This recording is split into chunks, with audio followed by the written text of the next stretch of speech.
Hi, I'm Pattu from FreeFinCal. So, what shall we talk about next in the How to Manage Your Money Better series? So, we have talked about insurance, emergency fund, health insurance, life insurance, recurring goals, short term goals, and then all that's left to do is to take care of long term goals. So by long term goals, I would uh, recommend looking at anything above 10 years, 10 years and above as long term. For young people, anything below 10 years is basically short term. You don't need to worry too much about where you invest, returns, and so on. They're just gone out of your life. You don't need to worry too much about that. Of course, you with some experience you will learn different products, etc. You can adjust your investment strategy, but you don't need to worry too much about it. So focus on long term goals. Most young people come and tell me I don't have a goal. That's not true. You everybody, the moment we become an adult, automatically retirement becomes a goal. Financial independence at the time of retirement becomes a goal, so you have to work for that. So how do you invest for that? It's very very simple. You look at your monthly expenses every month, remove all your EMIs, remove any expenses for your children if you have any, remove any expenses for your parents or siblings or anything.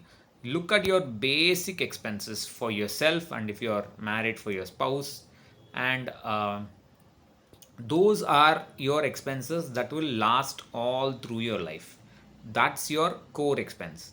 So if that core expense is, let's say, um, x, you have to invest every month a total amount of at least 75% of x, preferably 100% of x, but at least 75% of x. This total investments include your mandatory EPF or NPS deduction. Your includes your employer contribution also, including that, and also the investments that you make. The total investment every month should be at least 75% to 100% of the core expenses that you expect to last all through your lives. That is, you and your spouses. Of course, this number will change every year, so you'll have to adjust your investment amount according to that. Even if it does not change, you should increase your investment amount by at least 10% every year. At least 10% every year. That is all. And what is the kind of asset allocation you should choose?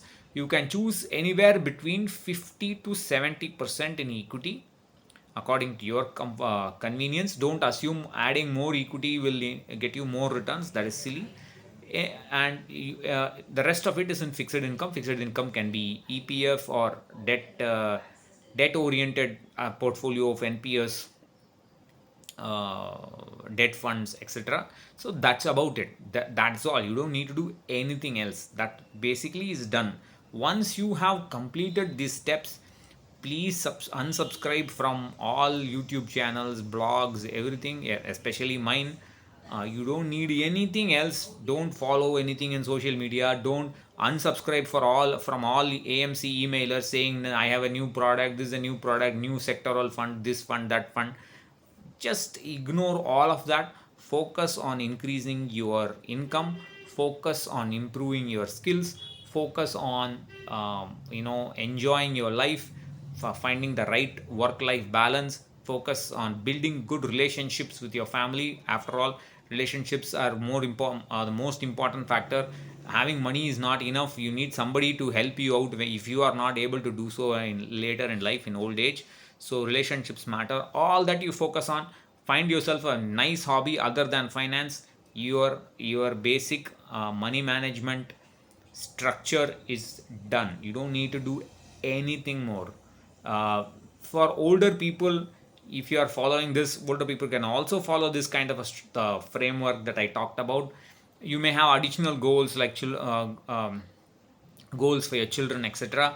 You can either, as long as both the goals, retirement and on your child's education, are both long term goals away from about 10 years away, then you can put them in the same kind of portfolio, 50% equity and 50% fixed income, or 60%, 60/40, whatever.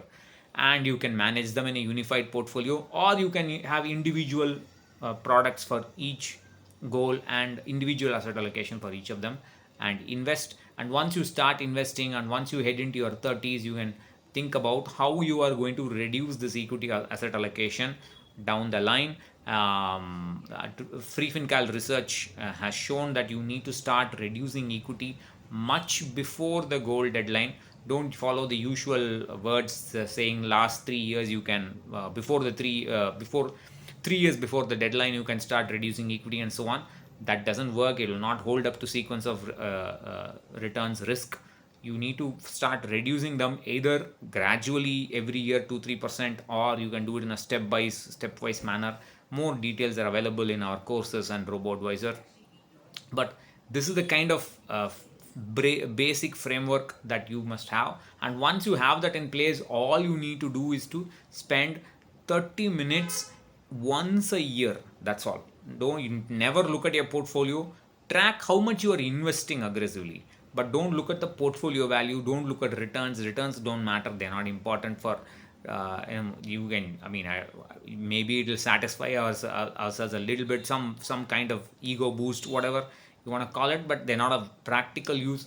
Focus on the investing that you do and review your portfolio, the returns, etc., etc., and where you stand with respect to the portfolio growth. What is your expected portfolio growth? What it should be, and where is your current portfolio growth?